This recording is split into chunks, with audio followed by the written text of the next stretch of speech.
실리콘밸리 로비가 결정타. SVB 대책 발표까지 72시간 막전 막후. 미국 실리콘밸리 은행 파산 사태가 당초 우려했던 블랙 먼데이 없이 일단 진정 국면에 들어간 건 미 연방정부의 예금 전액 보증 등 발빠른 대책 발표가 크게 작용했다는 평가가 많다. 정치적 공방 성격이 짙긴 하지만 일각에서 사실상 구제금융이라는 논란도 일고 있는 이 같은 정책 결정의 배후에는 실리콘밸리의 부유한 후견인들이 정부에 가한 로비가 있었던 것으로 파악됐다. 정부 구제, 파산 당일까지 고려 안 됐다. 14일 미국 워싱턴 포스트에 따르면 지난 10일 금융당국의 SVB 폐쇄 명령 직후 미 재무부에선 정부의 적극적 개입에 대한 우려가 있었으나 11일부터 기류가 급변했던 것으로 알려졌다. WP는 은행 위기로부터 미국을 구하기 위한 72시간제 하의 기사에서 SVB 파산 사태 대책 수립에 관여한 20명의 인터뷰를 토대로 3일간의 의사 결정 과정을 재구성했다. SVB 파산 결정 직전인 10일 오전 레이멀 브레이너드 미국 국가경제위원회 위원장 등 경제 고문들은 조 바이든 대통령에게 SVB 붕괴 여파가 다른 은행으로 전염될 것이라고 보고했다. 그러나 초기엔 SVB 붕괴로 손해를 본 실리콘밸리의 현금 부자들만 혜택을 본다는 맹소적 반응이 줄을 이뤘다고 한다. 2008년 글로벌 금융위기 당시 보험사 구제금융에 세금을 쏟아부었던 조지 부시 행정부가 십자포화를 맞았던 사례에서 비롯된 학습 효과였던 셈이다.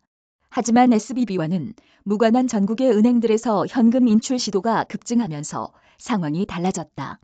금융시장 패닉으로 번질 조짐이 보였던 것이다. 회의적이던 바이든, 100만 근로자에 움직였다. 11일 연방정부의 첫 대책회의가 시작됐다.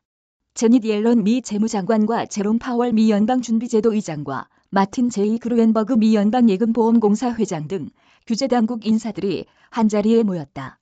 뱅크런을 막기 위해 법적 보호 한도인 25만 달러가 아니라 SVB 고객 전원에게 예금 전액을 보장해주자는 방침은 여기서 나왔다. 다만 일사천리로 이런 결정이 내려지진 않은 것으로 보인다. 한 당국자는 WP의 재무부 내에선 다소 과도하다는 우려가 있었다고 말했다. 다만 블랙 먼데이 현실화에 대한 우려가 커지면서 정부의 적극 개입이 필요하다는 쪽으로 기류가 확 바뀌었다고 했다. 이 당국자는 대규모 실직을 막자는 쪽으로 의견이 기울었다고 전했다. 이 과정에서 민주당에 막대한 기부금을 냈던 실리콘밸리의 큰손들이 스타트업 줄도산을 우려하며 로비에 나섰다는 게 WP의 설명이다. 특히 구글과 페이스북 등의 지분을 보유한 투자자 론 코노이, 샌프란시스코가 지역구인 낸시 펠로시 전 하원 의장, 개빈 뉴섬 캘리포니아 주지사 등이 예금자 보호를 하지 않으면 대량 실직이 불가피하다며 정부 개입을 요구했다고 한다. 캘리포니아 지역 의원을 비롯한 민주당도 적극 가세했다.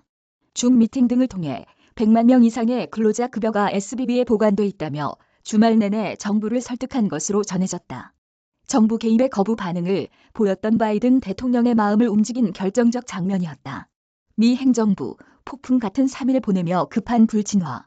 백악관은 11일 저녁 금융당국이 마련한 대책에 오케이 사인을 보냈다. 1. 정부가 SVB 고객에 모든 예금 전액을 보장하고 2. 연쇄적인 은행 파산을 막기 위한 유동성 공급 프로그램을 가동하겠다는 내용이었다. 예금 보호 자금도 납세자 세금이 아니라 은행들이 낸 예금보험기금에서 충당하기로 했다. 금융당국은 12일 은행 지원 방안 초안을 마무리하고 이날 오후 6시에 발표했다.